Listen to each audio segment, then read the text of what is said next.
कुछ ॾींहं अॻु नवाब शाह सिंध तरक्की पसंद पार्टी जे अॻवान निसार कीरियो जे भाउ सलमान कीरियो खे पुलिस पारां हाफ फ्राई करण वारे वाक़े ख़िलाफ़ क़ौम परस्त पार्टियुनि पारां नूरल जमाली, सरवर जमाली, महबूब पिन्यारो, मीर जावेद दाहरी ऐं ॿियनि जी अॻवानी में प्रेस क्लब बांदी साम्हूं एहतिजाजी मुज़ाहिरो कयो वियो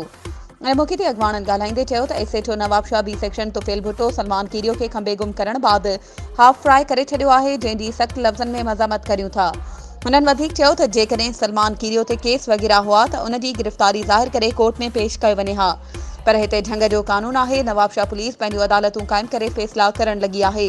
हुननि डीआईजी नवाब शाह आईजी सिंध ऐं आला अमलदारनि खां मुतालबो कयो आहे त SHO B section Tufail Bhutto ऐं मुलविस पुलिस एहलकारनि ख़िलाफ़ कानूनी कार्रवाई करे सलमान कीरियो सां इंसाफ़ कयो वञे। वधीक ख़बरुनि ऐं अपडेट्स जे लाइ असांजे चैनल खे सब्सक्राइब कयो